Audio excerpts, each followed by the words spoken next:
O talento de Metternich foi reconhecer o alvo adequado para sua estratégia, não os exércitos de Napoleão, que a Áustria não podia ter esperanças de derrotar. Napoleão era um general que ia ficar na história, mas a mente de Napoleão. O príncipe compreendeu que até o mais poderoso dos homens continua humano e tem fraquezas humanas. Ao entrar na vida privada de Napoleão, sendo respeitoso e subordinado, Metternich podia descobrir suas fragilidades e feri-lo como nenhum outro exército seria capaz. Ao se aproximar mais dele emocionalmente por intermédio da irmã do imperador, Caroline, da arquiduquesa Marie-Louise, de seus encontros sociáveis, ele podia sufocá-lo em um abraço cordial. Compreenda, seu verdadeiro inimigo é a mente de seu adversário. Os exércitos, os recursos, a inteligência dele, tudo pode ser superado se você for capaz de compreender sua fragilidade, seu ponto cego emocional através do qual você possa iludi-lo, distraí-lo e manipulá-lo. O exército mais poderoso do mundo pode ser derrotado confundindo a mente de seu líder. E a melhor maneira de descobrir as fragilidades do líder não é com espiões, mas com um abraço apertado. Por trás de uma fachada amigável, até subserviente, você pode observar seus inimigos, fazê-los se abrir e se revelar. Entre na pele deles, pense como eles pensam. Depois de descobrir o ponto vulnerável deles, um temperamento incontrolável, um fraco pelo sexo oposto, uma angustiante insegurança, você tem o material para destruí-los. A guerra não é um ato da vontade voltado para a matéria inanimada, como nas artes mecânicas. Mas, ela é um ato da vontade voltada para uma entidade viva que lide.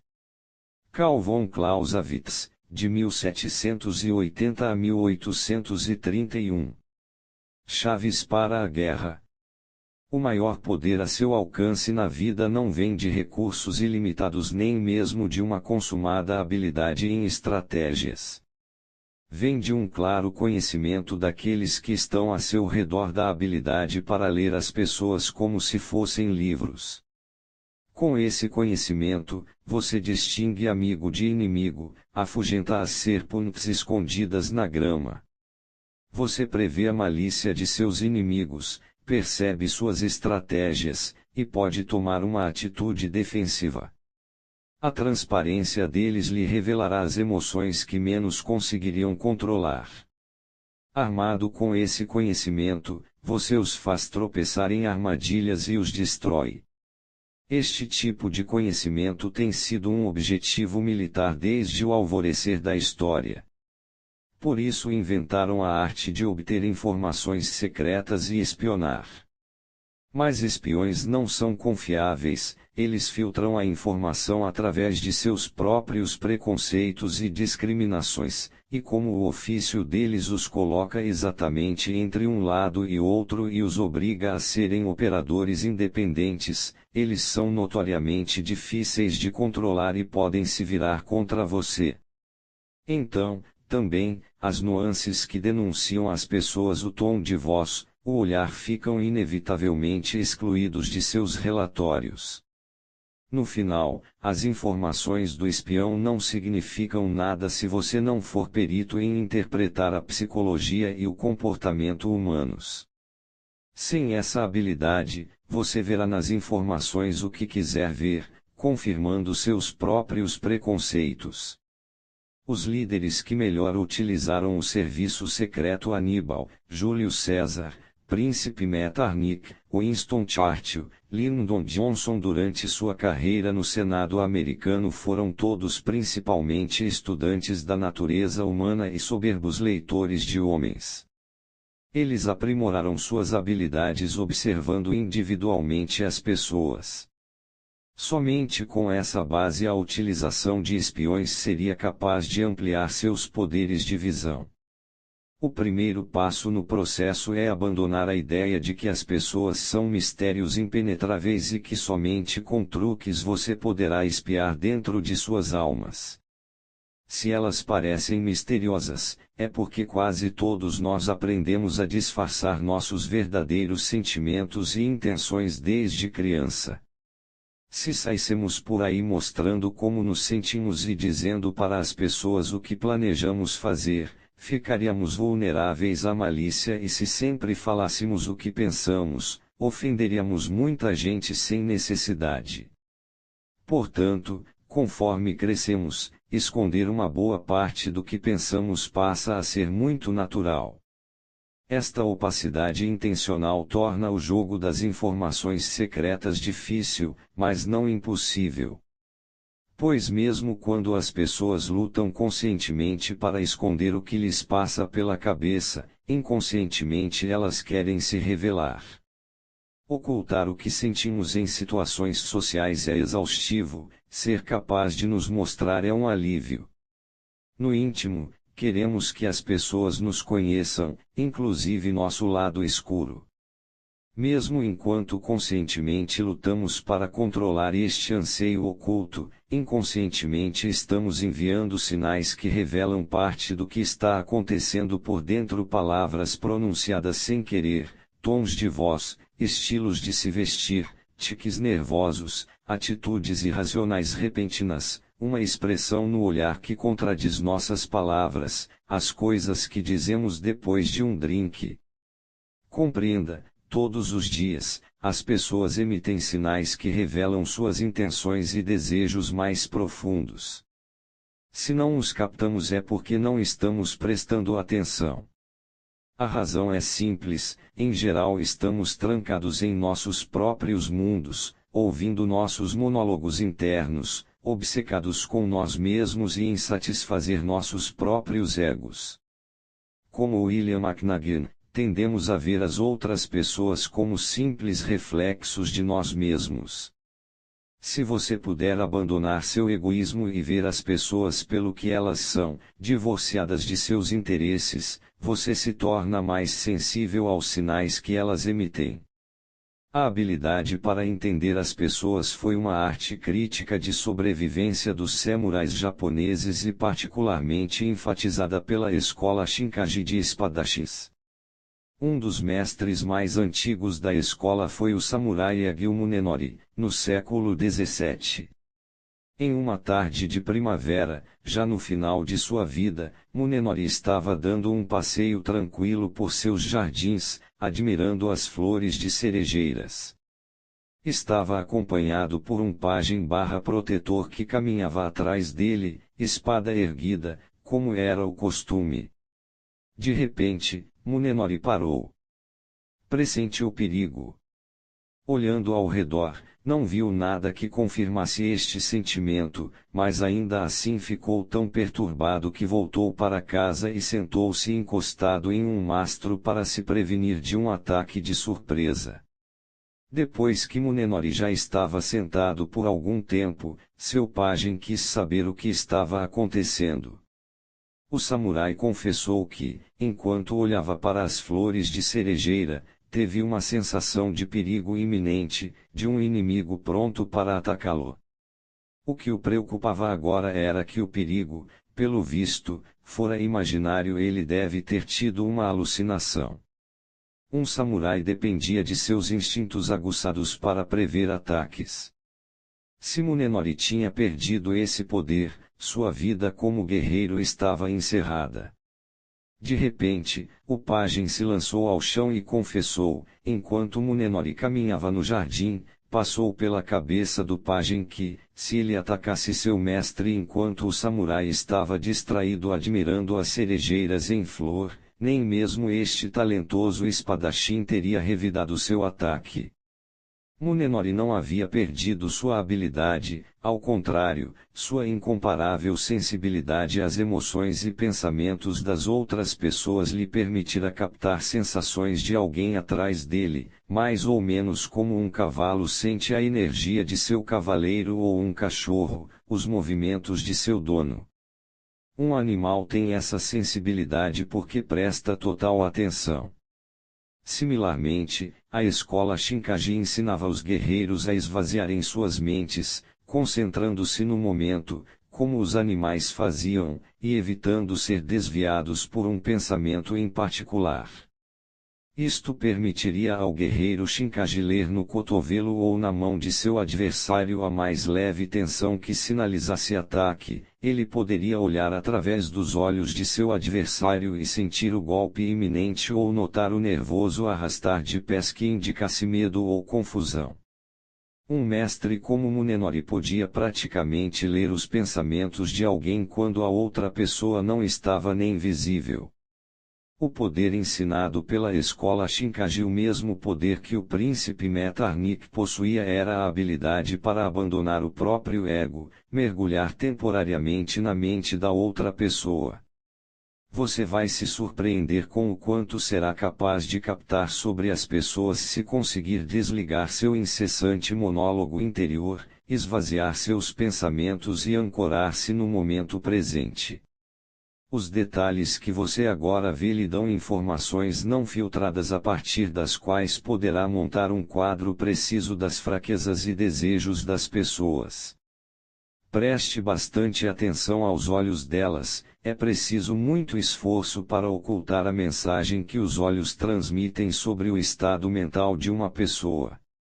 Segundo o lançador de beisebol Bob Lemon, o grande jogador Ted Williams era o único batedor que você sentia que estava vendo através de você. Na luta entre lançador e batedor, o lançador tem a vantagem de saber que arremesso ele vai fazer. O batedor só pode adivinhar, e é por isso que os melhores deles em geral fazem a conexão uma vez em cada 3 ou 4. De alguma maneira, Williams mudou essa probabilidade. O método de Williams não era magia ou mesmo intuição, era uma coisa muito simples. Ele estudava os lançadores de beisebol, observando seus padrões recorrentes durante uma partida, uma temporada, uma carreira. Ele não parava de perguntar aos lançadores de seu próprio time qual era o processo deles, tentando ter uma noção do que eles pensavam. Na base, ele esvaziava sua mente de tudo menos do lançador, notando a mais leve guinada no movimento circular de seu braço ou mudança em sua empunhadura, qualquer coisa que sinalizasse suas intenções. O resultado final parecia misterioso. Na defesa, Williams era capaz de se imaginar na mente do lançador e prever o lançamento que ia ser feito. Às vezes ele até se via como outra pessoa, um lançador tentando ser mais esperto do que o grande rebatedor Ted Williams. Como Williams demonstra, a habilidade para imitar e entrar nos padrões de pensamento de seus inimigos depende de se colher o máximo possível de informações sobre eles, buscando padrões habituais na análise do comportamento deles no passado e prestando atenção aos sinais que emitem no presente. Claro que é muito importante que as pessoas não percebam que você as está observando tão de perto. Uma fachada cordial, como a que o príncipe Metternich usou com Napoleão, ajudará a disfarçar o que você está fazendo. Não pergunte demais, o truque é fazer as pessoas relaxarem e se abrirem sem sondar, seguindo-as tão silenciosamente que elas jamais adivinharão o que você pretende na realidade. A informação é inútil se você não sabe como interpretá-la, como usá-la para distinguir aparência de realidade. Você precisa aprender a reconhecer os diversos tipos psicológicos. Esteja alerta, por exemplo, ao fenômeno do oposto mascarado. Quando alguém surpreende com um traço particular de personalidade, esse traço pode muito bem ser um disfarce. O personagem oleoso que vem cheio de elogios pode estar ocultando hostilidade e malevolência, o valentão agressivo pode estar escondendo insegurança, o moralizador pode estar dando uma demonstração de pureza para dissimular desejos nefastos. Se estão jogando areia em seus olhos ou nos deles mesmos, podem estar tentando se convencer de que não são aquilo que temem ser. O traço oposto se esconde sob a superfície. Em geral, é mais fácil observar as pessoas em ação, principalmente em momentos de crise. Esses são os momentos em que elas revelam suas fragilidades ou então se esforçam tanto para disfarçá-las que você vê através das máscaras que usam. Você pode sondá-las ativamente fazendo coisas que parecem inofensivas, mas tem uma resposta, diga talvez alguma coisa ousada ou provocante, e veja como elas reagem.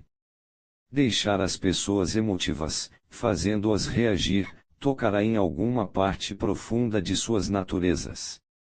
Ou elas deixarão escapar alguma verdade sobre elas mesmas ou vestirão uma máscara por trás da qual você, na situação laboratório que criou, será capaz de espiar.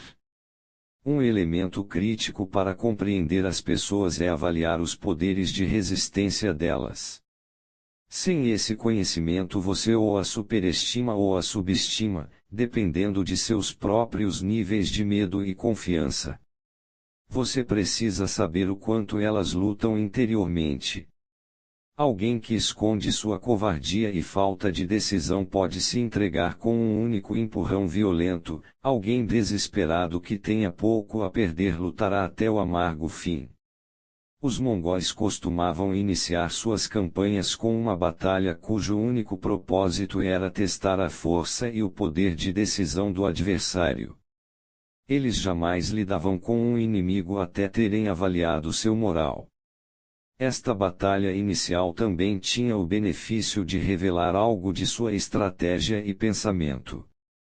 A qualidade das informações que você colhe sobre seus inimigos é mais importante do que a quantidade.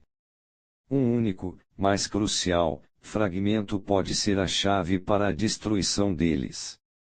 Quando o general cartaginês Aníbal via que o general romano que estava enfrentando era arrogante e exaltado, bancava intencionalmente o fraco, atraindo o homem para um ataque de surpresa.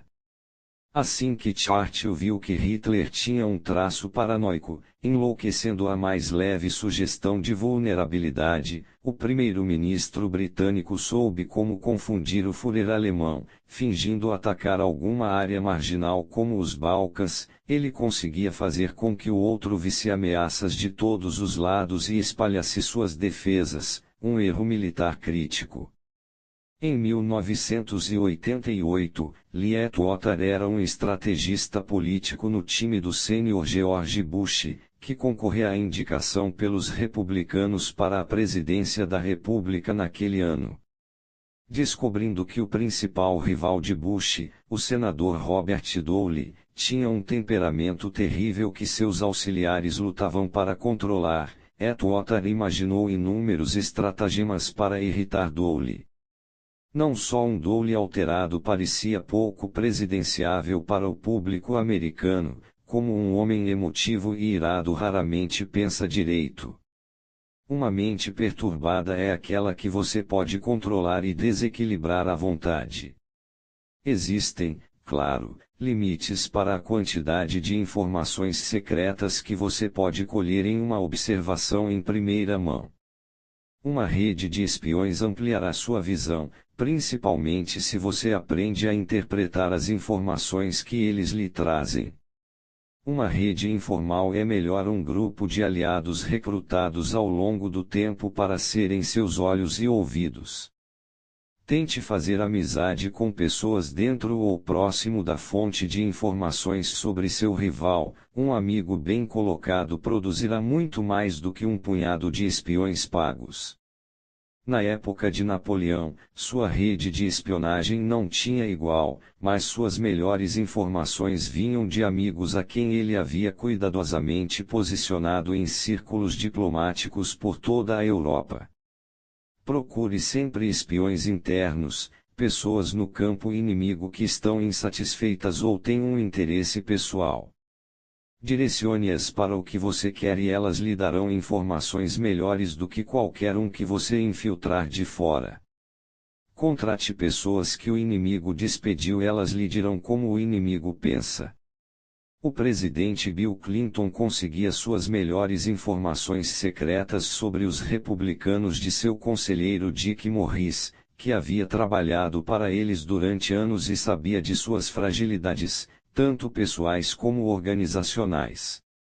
Um aviso: jamais confie em um só espião, uma só fonte de informações, por melhor que seja. Você corre o risco de ser enganado ou receber informações tendenciosas, unilaterais. Muita gente deixa uma trilha de papéis com textos redigidos, entrevistas e outras coisas mais que é tão reveladora quanto qualquer coisa que você possa saber por um espião. Muito antes da Segunda Guerra Mundial, o livro de Adolf Hitler, Minha Luta, forneceu um mapa de seu pensamento e de suas intenções, sem falar de infinitas pistas para sua psicologia. Seus generais Erwin Rommel e Heinz Guderian também escreveram sobre o novo tipo de guerra relâmpago, a Blitzkrieg, que estavam preparando. As pessoas revelam muito sobre si mesmas no que escrevem, em parte intencionalmente elas estão pretendendo se explicar, afinal de contas e em parte sem querer, a quem sabe ler nas entrelinhas. Finalmente, o inimigo com quem você está lidando não é um objeto inanimado que irá apenas reagir de um modo esperado às suas estratégias. Seus inimigos estão sempre mudando e se adaptando ao que você faz. Inovando e inventando por sua própria conta, eles tentam aprender com os erros deles e com seus sucessos. Portanto, seu conhecimento do inimigo não pode ser estático. Mantenha suas informações secretas atualizadas, e não confie em que o inimigo vá reagir da mesma maneira duas vezes. A derrota é um professor severo, seu adversário vencido hoje pode estar mais esperto amanhã. Suas estratégias devem levar esta possibilidade em conta, seu conhecimento sobre o inimigo deve ser não só profundo como oportuno. Imagem: a sombra. Todo mundo tem uma sombra, um eu secreto, um lado escuro.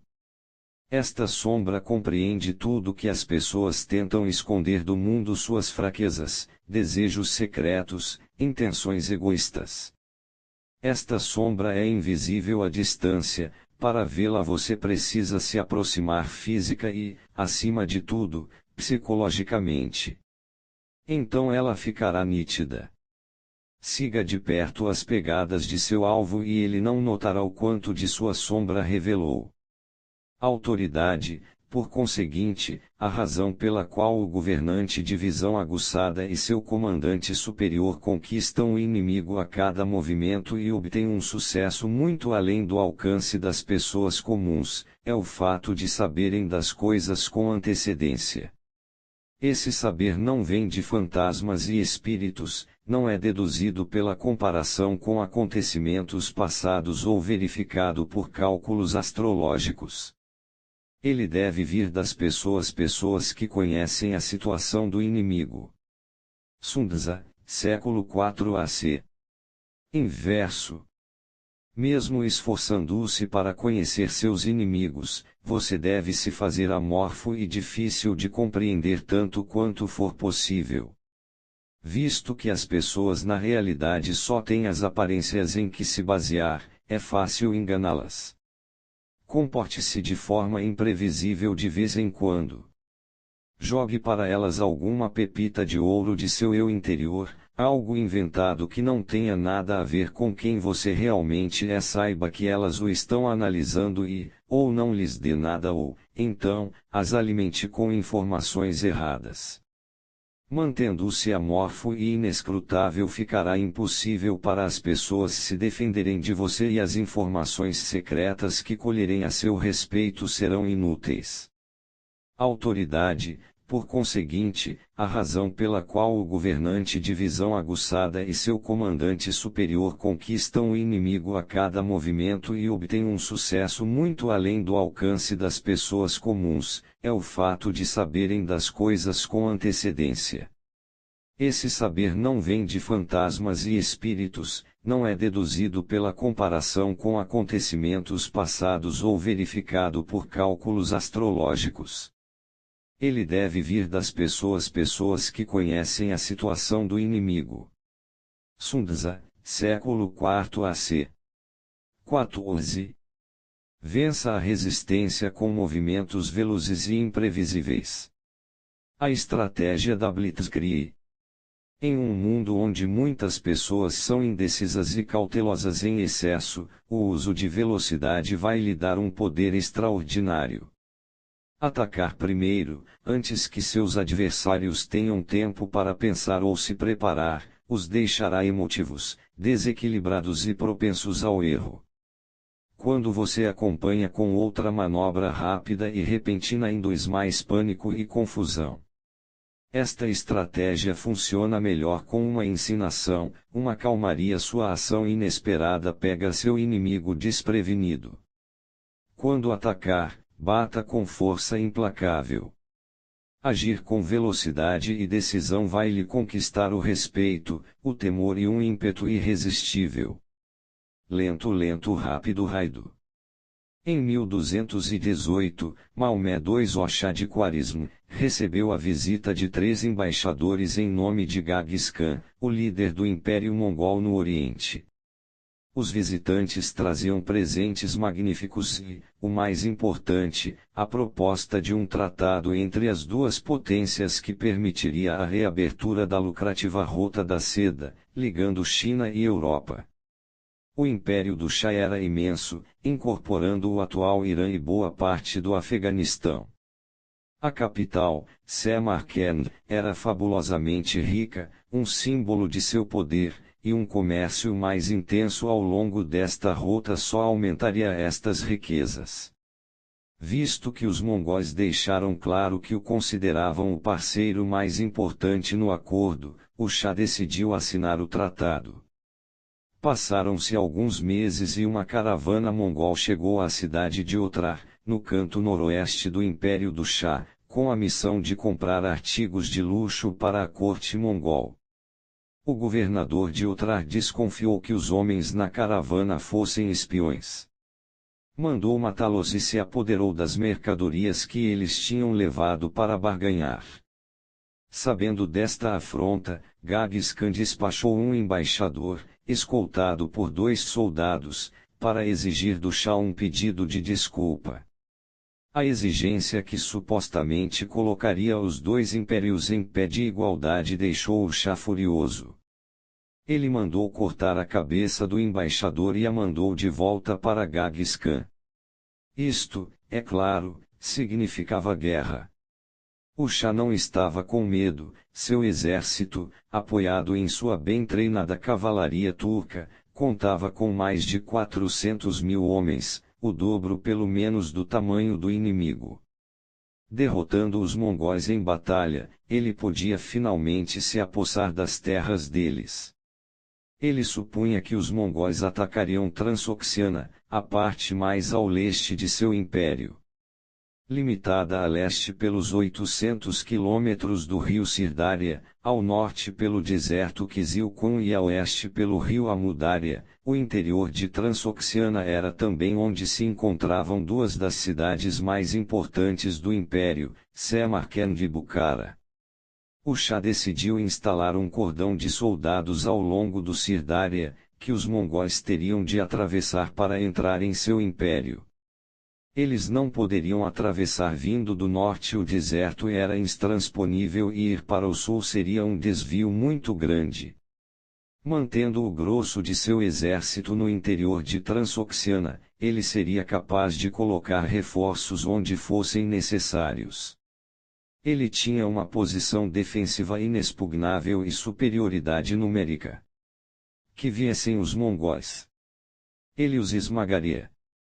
No verão de 1219, patrulheiros relataram que os mongóis estavam se aproximando da extremidade sul do Sirdária, pelo Vale Fargana. O Shah enviou uma força grande, sob a liderança do seu filho Jalal-ad-Din, para destruir o inimigo. Depois de uma feroz batalha, os mongóis recuaram. Jalal-ad-Din relatou ao pai que o exército mongol não era tão temível quanto sua fama. Os homens pareciam pálidos, seus cavalos estavam magros e nenhum deles se mostrava muito ansioso para sustentar uma luta. O Shah, acreditando que os mongóis não eram páreo para seu exército, colocou mais tropas na extremidade sul do cordão e esperou. Meses depois, um batalhão mongol apareceu sem avisar no norte, atacando a cidade de Otrar e capturando seu governador, o mesmo homem responsável pela violência contra os mercadores mongóis.